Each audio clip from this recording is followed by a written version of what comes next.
꽃을 기다리다. 황경택. 이 책을 보는 법. 황경택의 자연관찰 드로잉은 처음부터 2권의 책으로 기획되었습니다. 2015년 가을에 펴낸 오늘은 빨간 열매를 주었습니다가 첫 번째고 꽃을 기다리다가 두 번째입니다. 자연관찰 드로잉 책을 펴내면서 꽃보다 열매 이야기를 먼저 꺼낸 것은 관찰과 그리기를 시작하고 훈련하는 데는 그쪽이 더 쉽기 때문입니다.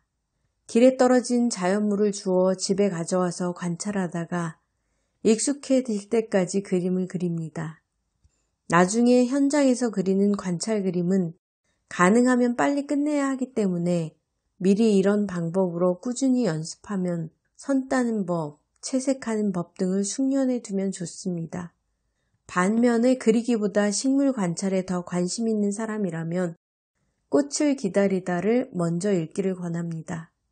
이 책은 겨울눈에서 새싹이 나고 꽃이 피기까지 나무의 온 과정을 기록합니다.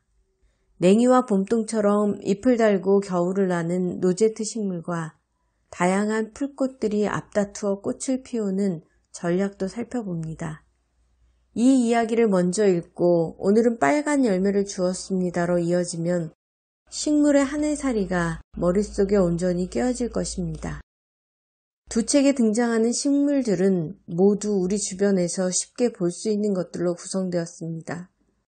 어느 책이든 한 권을 들고 공원이나 들판을 산책하다 보면 책 속의 식물들을 대부분 눈앞에서 만날 수 있을 것입니다. 서문. 꽃을 좋아하세요? 자연을 사랑하는 사람, 혹은 그렇지 않은 사람이라고 해도 봄이 오면 왠지 따뜻한 봄 햇살과 살랑살랑 불어오는 봄바람을 쐬러 밖에 나가고 싶어진다. 꼭 봄이 아니어도 계절이 바뀔 때면 한 번쯤 바깥에 나가 자연의 변화를 느끼고 싶어진다. 그때 우리는 무엇을 볼까? 아마도 대부분은 꽃을 볼 것이다. 어쩌면 당신은 벌써 주변에서 예쁜 꽃 한 송이를 찾아 그 앞에 쪼그려 앉아 감상하거나 카메라 셔터를 누르고 있을지도 모르겠다. 꽃은 예쁘다. 또한 신비롭다. 다양한 빛깔, 향기, 형태로 우리의 눈과 마음을 홀린다. 하지만 사람들은 꽃의 아름다움만 훔치고는 그 존재의 이유에는 별 관심을 갖지 않는 것 같다. 꽃을 보면서 이름이 뭘까? 먹어도 되나? 만져도 될까? 하는 단순한 호기심을 넘어 그 꽃이 왜 피었는지, 하필이면 왜 그 시기에 그 자리에 피어났는지, 왜 그런 모양과 색깔을 하고 있는지 질문을 던져본 적이 있는가? 나는 이번 책에 그 이야기를 담고자 했다. 식물이 꽃을 피우는 이유, 꽃은 왜 피는 걸까? 인간을 위로하고 기쁘게 해주기 위해 신이 선물한 걸까? 아니다. 우리의 삶이 그러하듯 식물의 모든 단계에도 구체적인 이유와 스토리가 있다. 꽃이 아름다운 것은 아마도 식물의 생애에서 가장 중요한 순간을 맞았기 때문일 것이다. 한 해의 성장을 부지런히 마친 식물은 마지막으로 씨앗을 남기기 위해 꽃을 피운다. 말하자면 꽃은 식물의 생식기이다. 우리 인간을 포함한 동물은 암수 구분이 있어 짝짓기를 하고 자손을 퍼뜨리듯이 식물도 짝짓기를 통해 씨앗을 만든다. 식물의 짝짓기는 암꽃과 수꽃, 암술과 수술이 만나는 과정이며 이를 꽃가루바지라고 한다. 식물은 움직일 수 없기 때문에 혼자서는 꽃가루바지를 하지 못한다. 그래서 누군가를 불러 도움을 청해야 하는데 그것이 벌이나 나비, 새가 될 수도 있고 때론 바람이, 물이 될 수도 있다. 어쨌든 이런 목적을 위해 꽃들은 저마다의 전략으로 화려하게 자신을 뽐낸다. 그러므로 꽃을 관찰할 때는 화려한 색깔과 향기에만 현혹될 것이 아니라 암술과 수술을 비롯한 꽃의 내밀한 기관들을 잘 살피고 거기에 담긴 생존 전략까지 읽어내려는 노력이 필요하다. 여기에는 한 삶에 대한 진지한 관심과 끈질긴 탐구정신, 그리고 일말의 상상력까지 요구된다 하겠다. 꽃이 되는 모든 과정이 꽃이다. 꽃은 왜 저런 모습일까? 그것은 꽃만 보아서는 알 수 없다. 꽃은 식물의 중요한 기관이기는 하지만 식물의 생애에서 그저 한 단계일 뿐이다.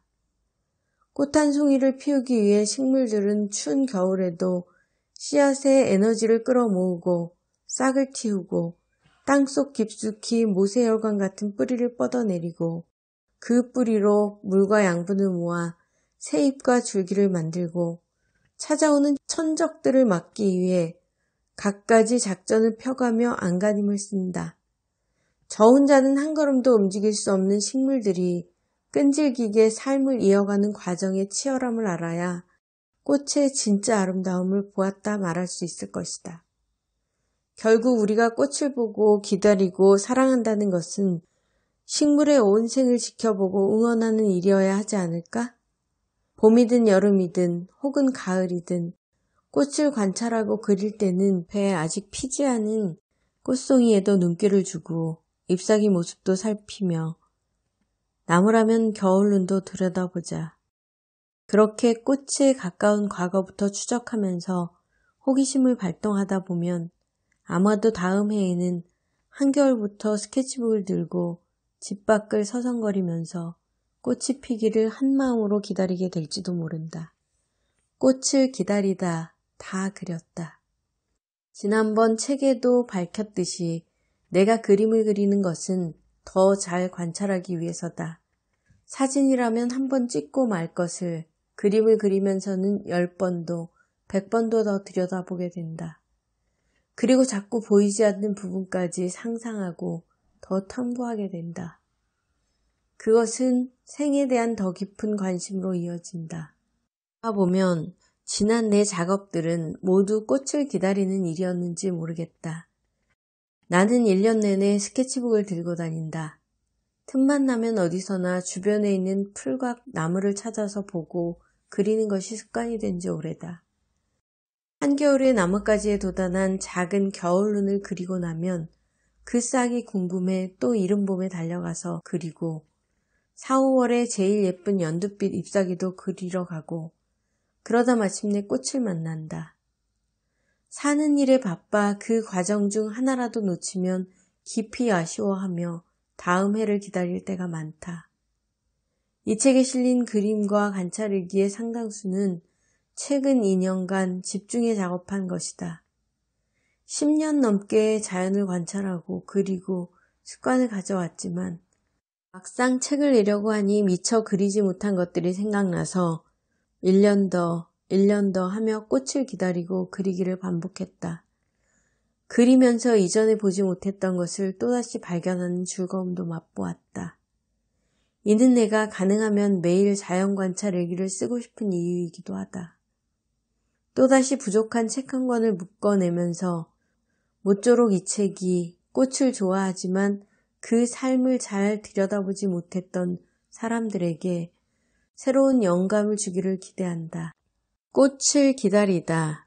황경택. 이 책을 보는